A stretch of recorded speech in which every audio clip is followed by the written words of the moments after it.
Welcome to the Sports Spectrum Podcast, where faith and sports collide. Here's your host, Jason Romano.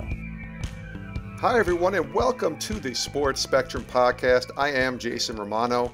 It is great to have you back with us. We hope you enjoyed last week's episode 2, featuring Matt Hasselbeck, the former NFL quarterback turned ESPN analyst, and Matt Chandler, pastor of the Village Church in Dallas, Texas. It was a wonderful conversation that it took us in a variety of directions, but the main story centered around both the Matt's faith in God and how they're trusting in Him and how God used both of them to make His name known, obviously through different stories and testimonies. But great stuff there as always. And if you have not heard it yet, make sure you subscribe, you download, you listen, whatever it takes to make sure you can hear their story. It's definitely worth it. And if you've liked what you've heard thus far in our first 2 episodes, please consider leaving us a review on iTunes. It helps get the word out and bring these inspirational stories to as many people as possible. So check it out, Sports Spectrum on iTunes. Certainly it's everywhere else that podcasts are available as well.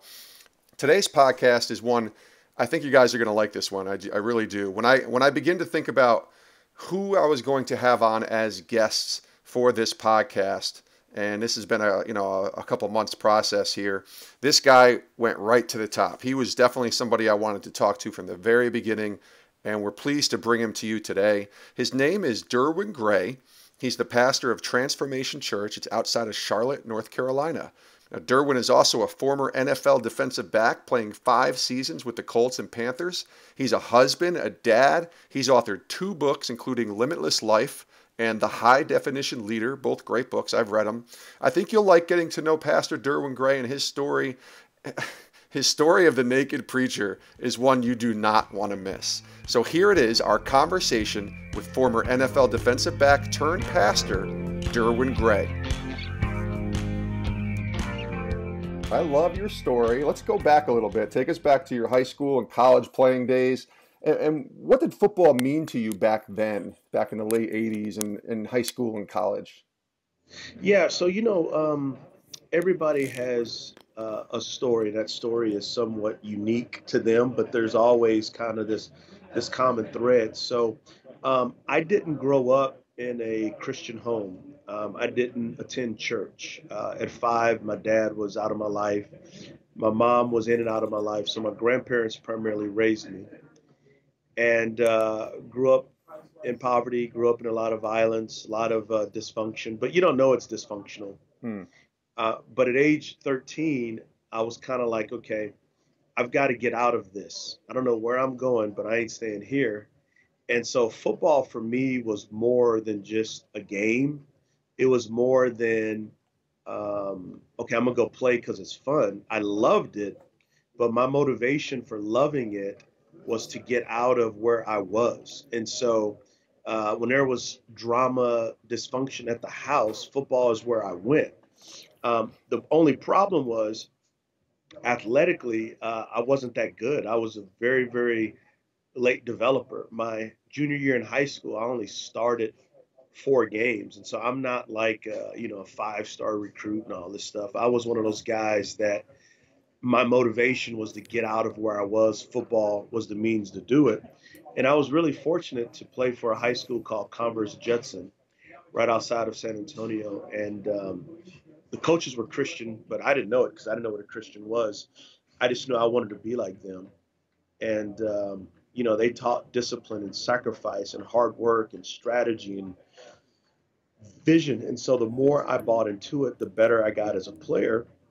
Ended up being a team captain, first team All-State, Class 5A in Texas, which at the time was the largest. Got a football scholarship to Brigham Young.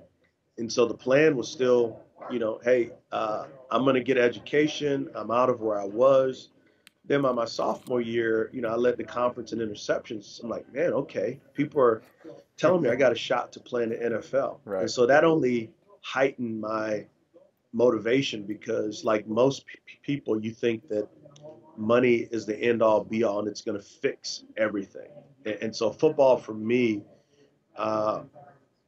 was more than just a game. In many ways, it functioned as a savior. And then replacing it. So you're growing up and you're playing high school football, you get to college and you realize, okay, this is a big thing here. I might be hitting it to the NFL. But the whole Yeah. time you said you grew up without a dad. What was Yeah. that absence of a father like for you growing up? And especially as you got to high school and college, was that absence a big absence for you in your life at that time? Well, of course it was. But what was different about then than now is you have so much therapeutic psychology now where you talk about your feelings and daddy wounds. In the 80s, you didn't discuss that. It was like, toughen up, buttercup, get the job done. And so I didn't have time for daddy wounds. Like what was, like I knew exactly where my dad was. He was a drug addict. He lived about 6 blocks away from me. So back then we didn't talk about daddy wounds. And here's what I know now that I didn't know then is you can't bury those wounds in your past, but those past wounds can bury you. And Mm. eventually they did, but when you're 16, 17, 20, 24, you're like, screw that. I don't need my dad, you know. Yeah. Uh, but eventually when you start having kids of your own, that void comes out. And so I found myself in my mid 20s like, where was he when I needed someone to teach me how to respect women? Where was he when I needed to navigate life and those things? And thank goodness there were coaches who stepped in the gap. How do you think you broke that sort of chain, other besides getting to the NFL, which we'll talk about in a second, just breaking that chain? Because I know I come from a broken family too, with a father who was absent. Like how are you able to break that chain, do you think? Yeah, yeah. If I could add one caveat, poverty does not equate to poor morality, Mm. and neither does middle class or wealth equate to superior morality. So the issue wasn't necessarily poverty. The issue is the human heart because I escaped the ghetto of my environment, but I didn't escape the ghetto of my soul. Mm. And one of the misnomers in America, we've bought into this American dream lie so much is that, well, if all of a sudden I get money, then that affects my morals. Well, we've seen from the Great Recession with subprime lending and banks being told that they're too big to fail. That had nothing to do with if people had money and morals. That had everything to do with the human heart. So I just want to clarify that because we live in a world now that we think that if someone's poor, their character is bad, and if somebody's middle class or wealthy, their character is good. It's not how much you have or don't have; it's who has your heart and shapes your heart. So, what was the other part of your question? Just how did you break the chains Oh yeah, of yeah, of being having an absent father and trying to, because I know from my dad's perspective, alcoholic, depression, not there for yeah, me. I had to break that chain in order to be the dad that my dad wasn't for me to my daughter. How are you able yeah, to do that? yeah. Well, it was, uh, it was not to sound cliche, but Jesus's daddy became my dad. Mm. That the soul wounds that I had could only be healed in his wounds. And so through making it into the NFL, getting the wife, the Lexus, the fame, I still couldn't forgive my dad. I still couldn't forgive myself. I still wrestled with certain issues. And then, when you've been abandoned when you're young, you deal with rejection and abandonment issues. And so no matter how good I got in football, no matter how much I knew my wife loved me, I still dealt with I'm going to be abandoned and I'm going to be rejected. But then I heard this message that Jesus says, I'll never abandon you. I'll never reject you. As a Mm. matter of fact, on the cross, I was abandoned and rejected so that you can be accepted and loved and found. And so I had a teammate share that message with me for 5 years. But it wasn't until I was at the pinnacle of success that I could see how near the bottom I actually was. Like, there's nothing worse than coming to Jesus at the top of your life. Right. It's like, no, it wasn't on Skid Row when I had nothing. It was when my bank account was full, my investments were great, I was a team captain, I was playing good, but yet you go, this is it. Like, so I conquered and bagged the American dream. but there's still these gaping holes in my soul that they come out. And so when I heard this good news that there was a father that accepted me and loved me because he accepted and loved Jesus, and because of my association with Jesus, um, man, that was a game changer for me. Now, if I could just give a word of advice, and I suspect just from what I know of you is that you want to be an awesome dad, you want to be a great dad. Of course. My passion to be an awesome dad and a great dad, to make up for what I didn't get at times in my journey as a father, has become an idol. How so? So, well, you don't want anything to happen to your kids that happened to you. And so you can be overprotective of them emotionally. If they're having a bad day, you want to come to the rescue, Right. versus letting them learn how to do that. You have fear and anxiety over, what they're going to become. Did I do everything the right way? So let me tell every parent this. Adam and Eve had a perfect father, and they still went through rebellion. They still experienced things, but God's grace is great. So no longer do I put the expectations on myself to be a perfect parent, but I want to be a faithful and wise and loving parent. And I don't want to take care of my kids. I want to equip my kids. That's really good And, advice. and so I know not everybody listening is a follower of Christ, but in some Christian circles, which I was a part of, there's almost this anxiety of being a parent that they got to be in a perfect school. You got to do this for them perfectly, this for them perfectly. And what happens is you end up trying to be God instead of letting God be God in them. And, um, they're going to make mistakes just like we did. They're going to sin just like we did. And God's mercy that rescued us is good enough to rescue them as well. And so I've got a daughter now that's almost 21. We have just an awesome relationship. Got a son that's 16. We have an awesome relationship. But I know there were times where my desire to love them became an idol. Wow, that's really good. I'm talking to Derwin Gray here, the pastor of Transformation Church in Indian Land, South Carolina, just outside of Charlotte. Now, let's go to your NFL career, Derwin, because you mentioned how it was Jesus who really just changed the game for you in so many ways. Now, when I heard you speak, I'm laughing because I love this story. When I heard you speak in Nashville a few years ago, you shared with the congregation that day how you came to find out about this man named Jesus, and it happens in your rookie year in the NFL. And let me just paint the picture real quick. You get selected by the Colts in the 4th round of the 1993 NFL draft. You're entering a new city, a new team, a new life. You're in your first NFL training camp trying to figure out what this professional football life is like. And suddenly you're in a locker room and this guy comes up to you and tells you about Jesus. Why don't you share that story? Yeah, so I'm a rookie, just like you described. You're working hard, you're trying to make the team. And I noticed after practice, there's a linebacker that's 6'2", 240, African American guy. That's very normal for the NFL. He takes a shower after practice, very normal for the NFL. Wraps a towel around his waist, very normal. Then he does something that's unnormal. With a white towel wrapped around his waist and a Bible, he walks around the locker room asking guys, do they know Jesus? So, I wasn't a Christian. I didn't know what that meant. So in my mind, I'm going, do you know Jesus? I'm like, dude, do you know you're half naked? And so I asked the veterans on the team, I'm like, hey man, what's up with this half naked black man walking around talking about, do you know Jesus? They said, don't pay no attention to him. That's the naked preacher. So his nickname was the naked preacher because he preached half naked. His real name was Steve Grant. And so for 5 years, Steve and I developed a relationship.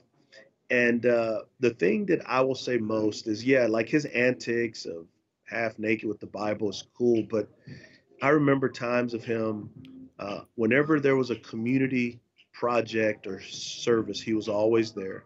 He was faithful to his wife. Whenever guys on the team needed advice, they were at the naked preacher's locker. And so he actually baptized me on a Saturday night when we went to go play the Oakland Raiders. Yeah, The yeah. naked So preacher. I mean, naked preacher. but it sounds like he could have done all the talking he wanted, but you saw this man living a life. You saw the fruit of the spirits coming from this man, and that's what maybe drew you to Christ. Is Oh, that what it was? absolutely. Yeah. And you know, my relationship with him has shaped the way we equip Transformation Church to be missionaries. Steve Grant was a missionary. He used his job as an NFL player as a platform to be on mission. Mm. And so we have a lot of people at Transformation Church come to faith because our congregation, we say, your job is your mission field. How great is it that if you work for a bank, they pay you a salary to be on mission for Jesus? Yeah. You do your work with excellence through the Spirit's power. You have great character, and that lends room for people to listen to your message. That's awesome. I want to go into the mindset of Derwin Gray as an NFL player who suddenly becomes a Christian. And what is that like, being a new Christian in an NFL locker room? You have a new faith, sort of a new perspective on life. What was that like? Difficult. That first year was very hard. It was like wearing new clothes that itched. Meaning that, I mean, there were times where uh, my mindset of how I used to think compared to the way I thought now just collided, and it was like this wreck of going, how could I used to think that way? Or you know, friend sets and appetites, how I treated my wife in that first year was an incredible challenge. And one of the misnomers that I want to say is, you know, football players get a bad rep. Like, you know, these guys are all wild party guys. Number one, that's not true. Number two, the NFL locker room is a microcosm of society. You know, there's some incredible partying that goes on at Wall Street of epic proportions. Mm-hmm. And I don't recommend anybody see this movie, but The Wolf of Wall Street is an example. So I think picking on football players to be morally debased is a low-hanging fruit that sells newspapers well. Well, no one reads newspaper anymore, so online blogs and stuff. Sure. But man, there were great guys in the locker room. You know, when I was with the Panthers, Anthony Johnson, John Casey. There were tons of guys, and even now, when I do chapels for NFL teams, you know, there's tons of guys and coaches. So the hardest part for me was learning to wear, so to speak, these new clothes with new thoughts in an old environment. Mm. And so I'm thankful for teammates that mentored me. I'm thankful for mentors. The one thing that I did know as a football player, I looked for veteran guys that got the job done. So when I became a Christian, I looked for veteran Christians who had who reflected Jesus. And I said, hey, teach me to do what you do. It's a good mindset. Talking to Derwin Gray here, founding pastor of Transformation Church, played 5 seasons in the NFL with the Colts and then his last year with the Panthers. And I want to go to that last year with the Panthers, October 11th, 1998. Carolina against my favorite team, the Dallas Cowboys. It's at Texas Stadium. It's Michael Irvin and Emmitt Smith, America's team, Troy Aikman. And this turns out to be your last game played in the NFL, if I'm not mistaken. What happened in that game, and then how was your faith tested from what happened? Well, let me say this, that you and I have something in common, and it's going to shock you. Okay. So, being from San Antonio, I was a diehard Dallas Cowboy fan. So you never told me this. Oh, of course not. Of course not. Because then you'd give me a hard time on Twitter the way I give you a hard time. Yes. So, man, I grew up like I would cry if Dallas lost. Man, Roger Staubach, Tony Dorsett, Charlie Waters, Randy White, Too Tall Jones, Everson Walls. Man, the first time I met, like I've met, you know, Hall of Fame folks. The first time I met Everson Walls, I was like a 9-year-old girl at a Justin Bieber concert. I was like, Everson. I mean, I hugged him. I was like, Everson Walls is my hero. Yeah, of course. So, but all that changed on April 25th, 1993, when I got drafted by the Colts.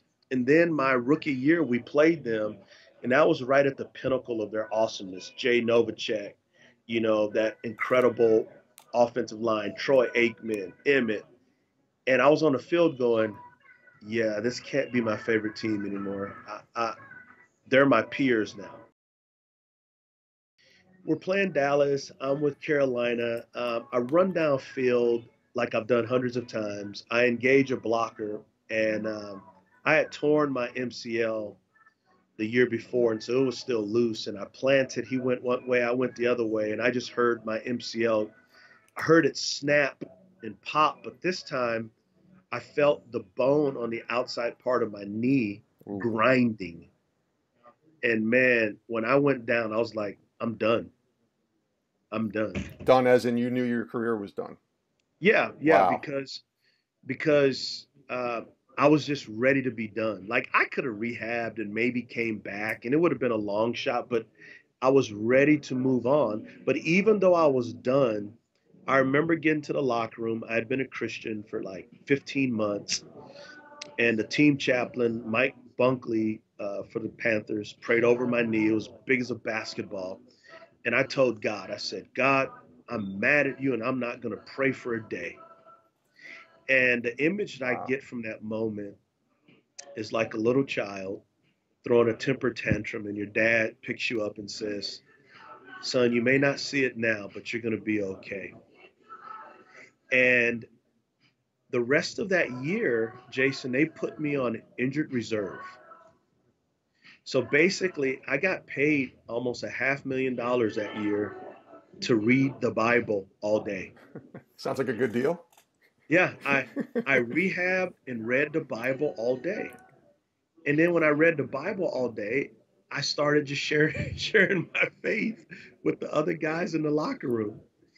And then eventually in the fall of 1999, I got invited to go speak at a youth event in Columbia, South Carolina. And I didn't want to go because I was a compulsive stutterer. And I was like, God, surely you can get somebody else to go talk.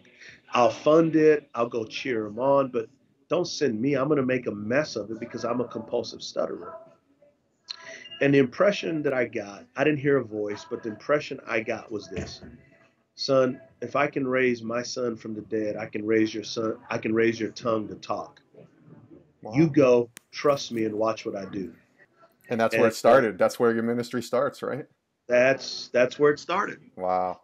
So it's funny because, I would think, all right, where does that sort of mindset come from an NFL player to go and become a pastor? And I'm sure, you're not even thinking about pastoring a church at this time in 99. You're just worried about getting through speaking to people. But did that time you were on injured reserve and reading the Bible, is that when you were really discovering who God was and like, there's something bigger going on here? I don't know what it is, but something bigger is going on. Totally. And the beautiful thing about what God does is he redeems our past and he transforms it. So as a football player, for me to be good, to be effective, I knew I had to study my playbook. And so my teammates with the Colts would call me textbook because I knew the playbook better than the coaches. So when I became a follower of Christ, I was like, well, the Bible's God's textbook, so I need to know it so I can play the game of life. So I didn't realize that I had a teaching gift. So for those of you listening that are not followers of Christ, when you come to Jesus, it's like every day's Christmas and under that tree is a gift. I didn't realize that I had the gift of teaching, the gift of encouragement. I didn't realize I had those gifts. And so I would just begin to share with my teammates or anybody that would listen. And older Christians would go, wow, you should really think about being a pastor. I was like, no way. Like I just started attending church. So anyway, I would travel the country and speak. And when I would notice that the congregations were always segregated. Even though the area was diverse, the church would be black or white. And as I was studying the Bible for hours, I saw how the Apostle Paul started churches that had Jewish people and Gentiles. Jewish people were ethnically Jewish and Gentile was everybody else. And so his churches were diverse because heaven is diverse. And so I began to ask questions like, well, why is the church not diverse? And I got lousy answers. And after a while, God said, don't criticize, go create. And that was about a 3-year process of God moving my wife and I to become church planters. And we said, we're going to plant a church that looks like the new heavens and earth, where every nation, tribe, and tongue, black people, white people, Asian people, Latino people, rich people, poor people, country people, people with mullets, all kinds of people, folks. And God has been gracious to do that for us. And since then, because I have a ferocious appetite, to learn, I got a master's degree, I have a doctorate degree, I'm working on another doctorate degree now, because I want to be as effective as possible. And I tell our congregation all the time, look, guys, I'm a football coach disguised as a pastor. The staff is the coaches, and you guys are the players. And there's a game called life that we've already won. We just need to go walk in it through the gospel of grace. That's awesome. Derwin, so you said you're being a pastor is never on your mind when you become a Christian as you start to learn and read the Bible. All of a sudden, you're a pastor. You're a church planner. What was that process like of planning a church? And then Horrifying. I got a bunch of questions here, but what was that? We'll just start. Why was it horrifying? Because I felt inadequate. I felt like people would abandon me. I felt like I didn't know what I was doing. But the great thing is I have an awesome wife. She we're Jordan and Pippen. She's Jordan. I'm Pippen. Yep. And when we began to cast the vision for what type of church we wanted to do, people said, "Man, we believe that." But it's very terrifying, to raise funds to plant a church. And then also we were told multi-ethnic churches never work. It's never going to happen. It's hard enough to plant a church as it is. So why are you doing this? And there were so many naysayers that say, don't do it. But we were convicted that this isn't an option. Like Paul, the apostle, Peter, Jesus, like this is not an option to say, I'm going to plant a church, but I'm not going to intentionally reach the ethnic demographic around it. And so, yeah, it was incredibly terrifying. So what about that moment, Derwin, when you were standing up there for the first time as a pastor preaching? What was that? Do you remember that moment, that first time? Oh, yeah. Yeah. You wanna know what it was like? Yeah. It was like no one is going to come, but I prayed for 700 people to come, which was the most naive, ignorant prayer you could ever pray, because 700 people don't come to a church plant. Oh, we have a church plant in Connecticut. We had more like 7. So I hear what you're saying. Yeah, so 701 showed up. Is that right? 701. Yeah, 701 showed up. It was just like, wow, this is absolutely astonishing. That's God, you amazing. are so faithful. Yeah. So let's go into what you just talked about as far as wanting to have a church that was multi-ethnic and multicultural. What the church today, 2017, and I'm not talking about as much Transformation Church, just because the church in general, I know you're connected with a lot of people. You're very aware of what's happening across the United States and the culture and the sort of world that we live in today. 2017, the church, where is it today when it comes to being multicultural still, in your eyes? It's for the most part, and it's the fault of pastors, is we have not taught a holistic gospel. We typically tell people, you've sinned, you're going to go to hell, Jesus died for you, believe in him, and be saved. Well, that's kind of the message, but the message is more beautiful. When Adam and Eve messed things up in the Garden of Eden, and sin and evil and death corrupted God's creation, he raised up a man named Abraham and said, Abraham, through you, all the nations would be blessed. Through Abraham, he had some sons that became the nation of Israel. God redeemed them from slavery in Egypt. And all throughout the Old Testament, there's whispers of a Messiah who was going to come to complete the covenant with Abraham. That Messiah is Jesus, who lived and died and rose again to live inside of us, to become his temple, his church. And so there's a new people who embody the kingdom of God on earth as an appetizer to what eternity is going to be. And so that story is rarely ever told, and that's why the church struggles with discipleship. That's why the church struggles with ethnic relationships, poverty, and justice. And so we want to do as Christ said, do on earth as it is in heaven. And so we believe that the resurrection of power of Christ does that. So at times I'm very hopeful of the church, but at times I'm very, very sad. Recently it's just been very, very sad to see the arguing, the bickering. So it's either the church is a nightclub for Jesus and everybody's cool and the congregation is like the fanboy club of the pastor, or it's, it's uber pharisaical and the world is bad and evil and we can't wait till Jesus comes and sucks us up in a vacuum cleaner and raptures us away and then everything will be okay. I think there's a more authentic, more beautiful story of a Jesus who says, I'm going to dwell my people of every ethnicity, social class, gender, to be the new family of God, to display the glory of God, inviting people into the family through acts of mercy and kindness and justice, and through the proclamation of the gospel. That's really good. Talking to Derwin Gray here, the founding pastor of Transformation Church, former NFL player with the Colts and Panthers. We're going to wind down now, but I really want to ask you, Derwin, about being a dad. We talked about this a little earlier. You're a dad to Presley and to Jeremiah. Presley is in college, you said, right now, I believe 20, 21 years old. Jeremiah, 16 years old, and going through the recruiting process of football in high school, much like yourself, hoping to play at the college level. What's that like being a dad? Let's talk about Jeremiah's situation a little bit, and being a dad to watch your son go through what you went through, almost probably 30 years ago or so.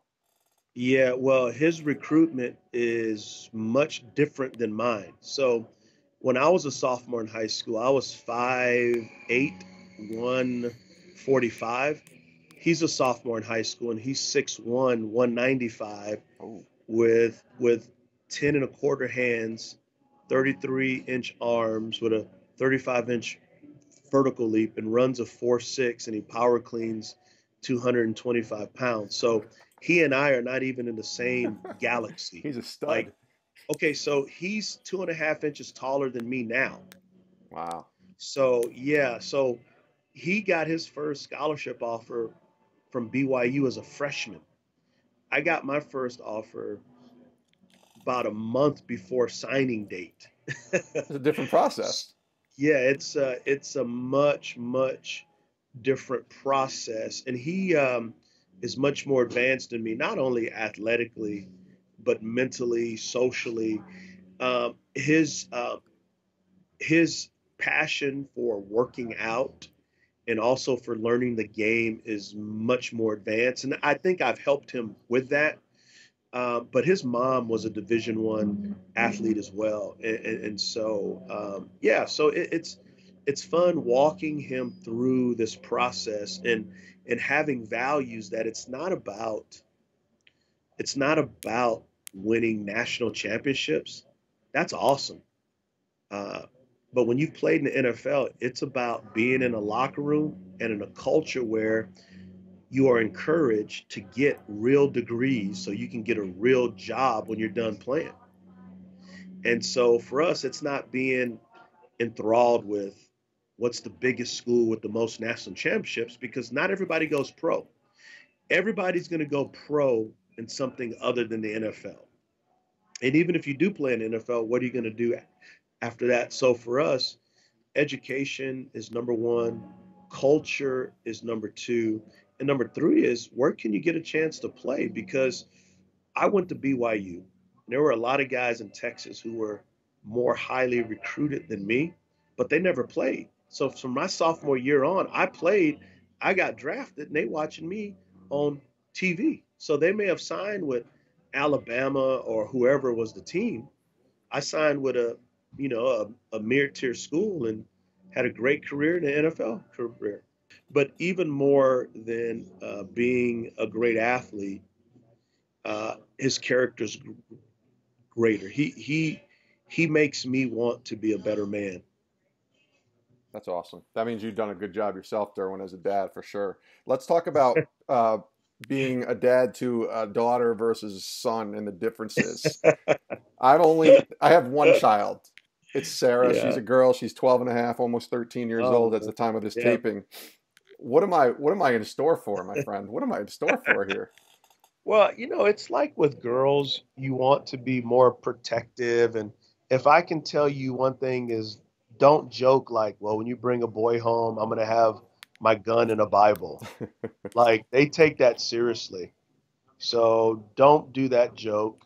Unfortunately, I've already done it, but I'll probably never do it again now. Yeah, because I did all that stuff. And when you bring a guy home, you don't do any of that stuff. Right.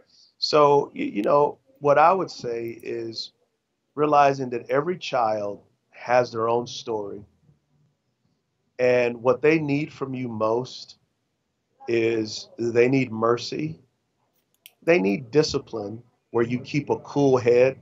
If there's one thing that I wish I could do and go back, particularly with my oldest child, is not raise my voice when they mess up. Mm-hmm. I wish I would have been a little bit more calm and collective, but you raise your voice when you're afraid. And that goes into the idolatry, is that you're so afraid you don't want your kids to make your mistake, that fear breeds anger. And when your daughter makes mistakes, and she will, you can still be a disciplinarian, but you can do it mercifully, and you can do it in a tone that says, hey, I've made mistakes too. So discipline is important. And what I mean by discipline is more conversational, asking questions. But and there's something else that I've learned in parenting is there's things that my kids do well that my wife and I have no credit for. And there's things that they don't do well that we can take credit for, and vice versa. So what I'm saying is, take God and his parenting of your children more seriously than you. That's great advice. So I'm going to take that. All right, I have one last question here. I ask this to all the guests that have joined the Sports Spectrum podcast, and it's simply, what is the one thing you're learning from God right now? Great question. I am learning from God to remember that the most secure place I can ever be is saying, Lord, I give you my wife, I give you my children, I give you the church I pastor, I give you my life, I give you our health, I give it all to you, because I'm not in control, nor have I ever been in control. And you are a good Father that I can pray your will be done and trust him. He's teaching me to trust him afresh.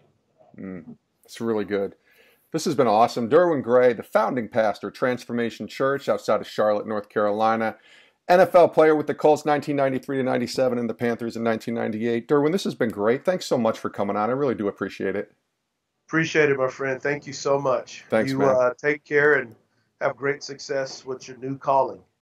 All right, that was Derwin Gray, the pastor of Transformation Church outside of Charlotte, North Carolina, and I'm joined now by Raymond St. Martin, Director of Digital and Media for Sports Spectrum and Pro Athletes Outreach. Raymond, what did you think of Derwin's testimony and his story? I thought Derwin's testimony was fantastic. Just the saving grace of God and how he showed, Derwin grace throughout his life, and how he put people into his life that were going to pour into him, that he might pour into others, was just, man, it was just fantastic. Really, really good. I thought his story of how he wanted no interest at all in becoming a pastor, and then suddenly a guy who was stuttering basically and couldn't talk to anybody, and suddenly because of a naked preacher, this dude is becoming a pastor. I mean, how great was that? Yeah, it reminded me a lot of Moses, right? Like Moses is like, God, no, I can't do this. I'm a terrible speaker. And then God's like, well, go get Aaron then. Yeah. And then we find out through scripture that Moses actually became a really great speaker and a really great leader the more he trusted in the Lord. Completely true. And I thought Derwin was excellent in his advice. You and I are both fathers of children, young children, including girls. And I just thought his advice for dads in not in making that an idol, which I thought was really interesting about a dad as an idol and how we wanted to protect our kids, but also about how to love our children and discipline them, but do it in a way that is loving and caring. And it was really impactful stuff for me personally. It's so tough, like we're to love and we love and we love and we love our children. And there's that line where we realize they're not our children, they're God's children. Yeah. And we're here to raise them and to be with them. And then when he said, if he could go back, he wouldn't raise his voice, to his children while he's disciplining them or after they do something that upsets him. And I'm driving in the car listening to it this morning, and there's my 7-year-old daughter in the back seat, and I just yelled at the 5-year-old before we dropped them off, and I'm like, God, like conviction, Lord, like give me the power and the strength to be a better leader for my children, that I don't raise their voice, so that when something does happen in their life and they do have pain, they do come to me. Oh, so true. As a dad, I'm guilty of that too. And sometimes it's an easy way to just get off your chest what's on your chest, which is like, just stop or do what I tell you, or aren't you listening? And when you really think about it, it takes work. We talk about parenting as work. It takes work, not just to parent, but just to respond in the proper way, almost like the Christ-like way. Mm-hmm. Yeah, how many times do we upset our Father, our ultimate Father, like every day? And if every time that we made a mistake, he yelled at us, what would we grow into? Yeah. If all we had was pain and torture and do this and do that and these strict rules, man, so many good lessons. I hope the parents out there that are listening to this, feel convicted like we do as parents. And it's just taking those little sprinkles that you get every day into your life and adding them. So I'm gonna add that today. I'm gonna commit, Jason. I'm gonna commit as a parent to not raise my voice to my children today. Period. And I have 5 of them, so it gets a little crazy. But I'm gonna make sure that I don't buy into that crazy, and that I am their example. Raymond, that's so true, and I'm gonna take that challenge as well. Let's model Jesus to our kids better this week. Let's challenge all of us as parents to try and model Jesus to our kids by not raising our voice and showing a little bit more grace and understanding that kids are struggling and going through things that are sometimes tough to imagine or understand. And as parents, we're there to discipline, but we're there to do it in love. So I love that model. And Raymond, I'm with you 100% on that. And that also brings me to thinking about the naked preacher story that Derwin have. Okay, we've all, as believers in Jesus, have a naked preacher story. Who is that naked preacher in your life? Who is that person that was bold enough and confident enough and courageous enough to come into your life and say, listen, you need to hear about this amazing thing that's happened to me. This man, Jesus, changed my life. Who is that person for you?